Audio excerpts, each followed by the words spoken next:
guys! Welcome and welcome back to my channel. It's me again, Jane. And if you're new here, please don't forget to subscribe, like, comment, and hit the notification bell para updated kayo sa mga new videos ko.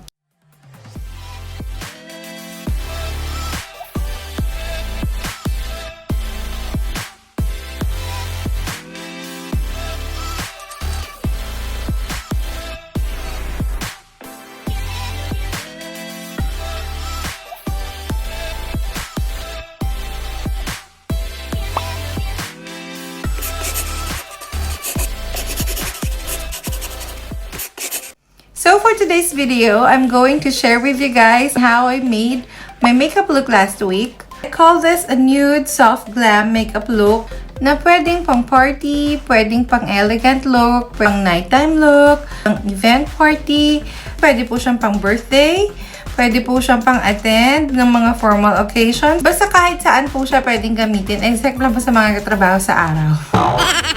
So if you're interested in how I made the look I posted last week, just keep on watching. So I started with moisturizer, and this is from Tatcha. And since it's a daytime when I made this look, I also used my Anessa sunscreen protection, followed by my base cream and unmixed Marc Jacobs foundation and Marc Jacobs dewdrops.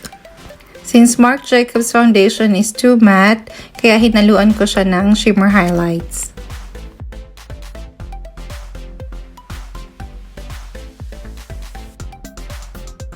Grabbed my beauty blender and started to blend it.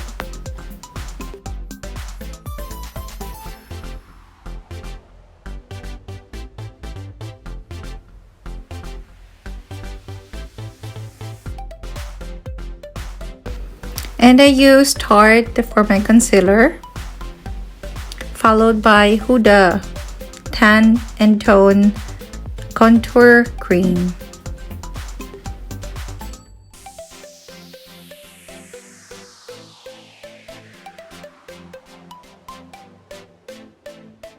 After blending it with brush, I also used a sponge to clear the harsh edges na hindi ko na blend ng brush.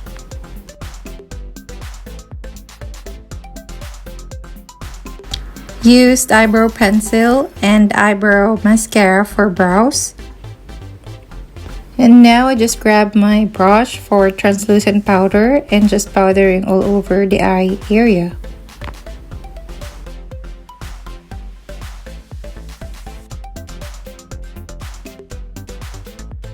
Setting my contour cream with my contour powder from Too Faced.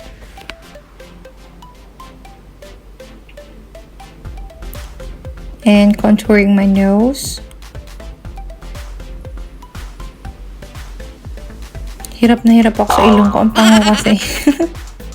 And now I grab my Huda Beauty textured eyeshadow palette. And this shade is Sandalwood. This is going to be our base shade. Followed by the shade Henna.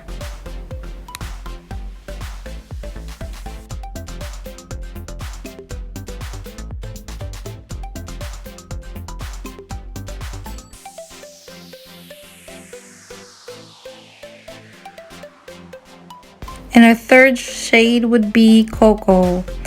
And this shade will going to be our underline shadow.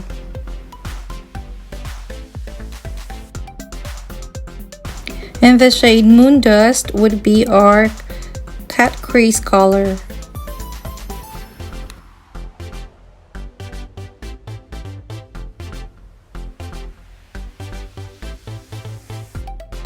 And followed by the shade Shy for our eyelid, main eyelid color.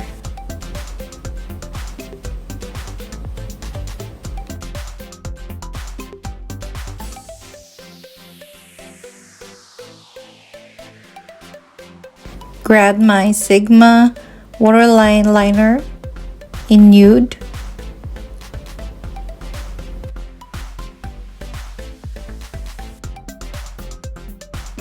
And testing out this blush palette from Revolution. put some highlighter.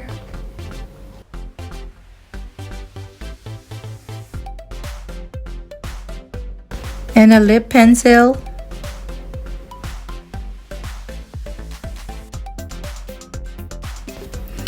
And a liquid lipstick from Kylie, her limited edition. I'm not sure kung meron pa siya until now, but kung meron pa, grab it guys. I really like this liquid lipstick.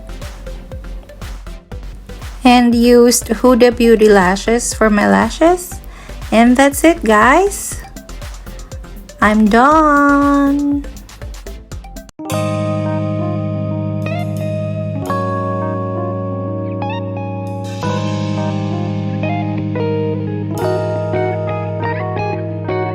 So that's how I made the look last week, guys. I hope you enjoyed it and liked it. And kung may napapansin kayo, masyadong maganda ang lighting natin today. Mukha akong maputi, kahit hindi. I'm tan skin, guys, pag kayo papadaya. Nakita nyo naman dun sa video tutorial natin na hindi po ako maputi talaga. And nga pala, dun sa first part ng video natin, pasensya na po kayo because the lighting was too bad. Hindi ko po siya napansin agad. Napansin ko na lang po sa middle part na. Kaya kung meron man po kayong hindi nakita ng maayos dun sa first part ng video, just ask through comment box down below.